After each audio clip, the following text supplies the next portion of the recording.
Hey, this is Seagrove, and today I'm starting a new series called C's Soapbox. I was going to call it C's Sessions, but that sounds like C Sections. I don't want to touch that. So today is the first C's Soapbox. I'm just going to be ranting about whatever I want, and today what I want to be ranting about is losing to luck and variance, and 4 things we can change about our game to reduce the chances of that happening. So, before we get into the 4 changes that I think we could make, I want to say this: wait to make a judgment until you hear some of the other changes. Sometimes one of the changes may sound bad, but when it works very well with one of the other changes I think we could make. And again, before we get into those 4 changes, there's something else I want to talk about. I want to talk about why you lose to luck and why you lose to variance, or what those things look like when they happen. So the first thing is maybe you just lose to dead draws. It can happen at the beginning of the game, it can happen in the middle of the game. Dead draws happen at any time, and it's just awful. The second bad luck thing that can happen is your prizes are bad. I saw someone prize 4 DCE in Night March. We saw 3 Rallis get prized in the regional finals, and maybe you just prize 4 or 5 supporters. I mean, you never know what your prizes will be until you start searching through your deck, and that is an issue a lot of people have with the game. We'll talk about ways we can fix that. And then the last big issue is just hitting bad matchups. So bad matchups are a part of the game. And metagaming is a part of the game, and I think it should be. There was a regional earlier in the year where Drampa Garb was played, and it was like 50% of the field or something ridiculous like that. If you didn't come ready for Drampa Garb, that's on you. But maybe you are okay with taking this one L that you know you're going to lose this one matchup, and then round 1 you hit this random deck that shouldn't be played. It's not good, but it stomps your deck because of weakness or something like that. Okay, well, tough luck. Then round 4 you dead draw twice. Then round 6 you lose to that one deck you knew that you lost to, and you're out of day 2 out of basically just bad luck. You could have played well every round, you could have built a good deck, you could have been prepared, but you just lose to bad luck or variance or whatever it is you want to call it. So I think those are problems, and we can talk more later about are those problems and should we try to fix them.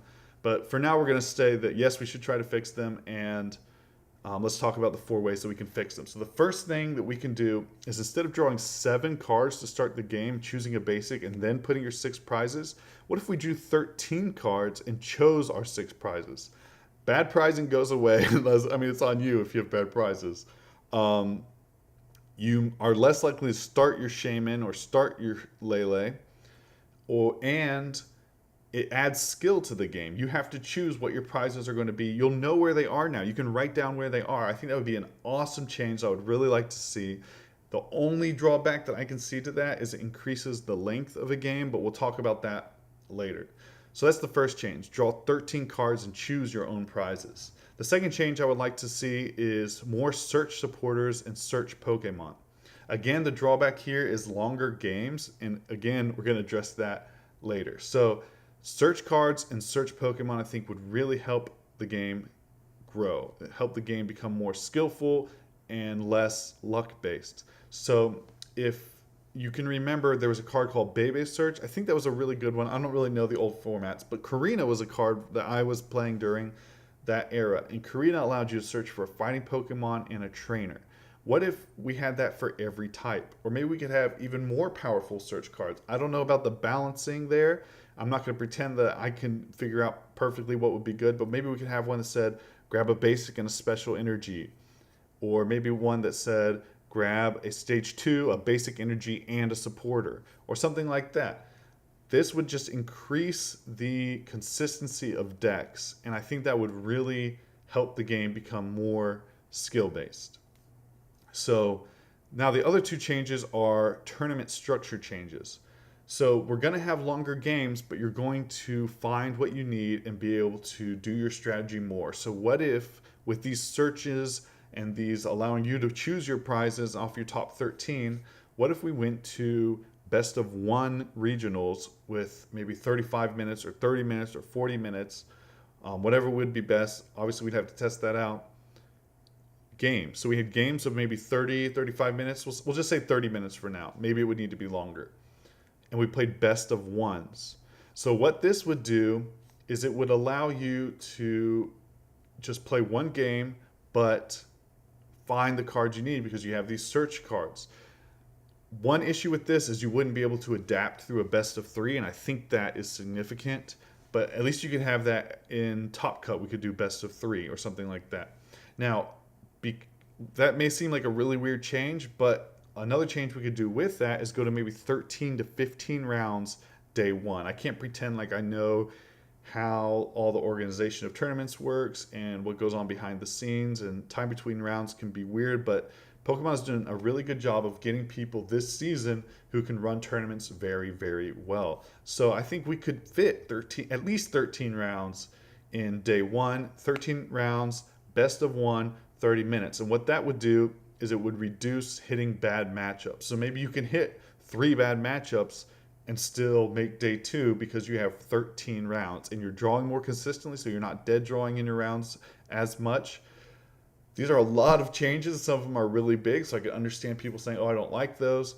But let me know in the comments below what you guys think of those changes. Now, the question of, are these good changes? I think they are good, or maybe not just good changes, but are these changes going to bring about things that we want? I think they would bring about a more skillful game, and we would see the skilled players doing better more consistently.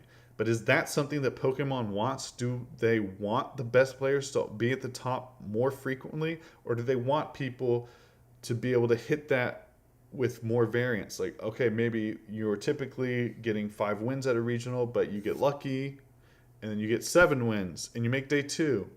Maybe Pokemon wants that. I don't think that is a good thing, but I can see the arguments there. So whatever your opinion is on it, let me know in the comments below. Talk to me about each of the changes I said. The first one I said was drawing 13 cards turn 1. Do you think that's a good change? Do you think it's a bad change? Why or why not?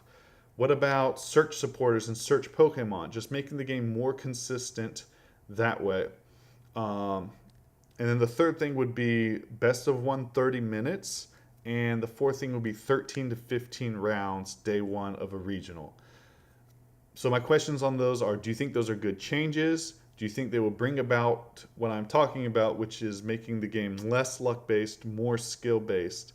Let me know what you think in the comments below. And last thing, go to Flipside Gaming, and you can get 10% off with the discount code Seagrove in all caps. I love working with Flipside because this discount actually saves money. It saves me money. I used to shop at TCG Player, and almost everything on Flipside Gaming, if you put in that discount code Seagrove, is going to, it's all got to be all caps, it's going to save you money. So I feel really good about pushing that. So go to Flipside Gaming, see if they have the cards you want in stock, see if discount code Seagrove will not save you that money. It takes 10% off the price. So check it out. Thank you so much for watching. And again, subscribe to the channel. Comment, let me know what you guys think about this. I don't normally ask people to comment my videos, but I actually do want a conversation for this one. And if you like the video, hit a like. I don't really know what that does, but people say it's so cool. Check it out.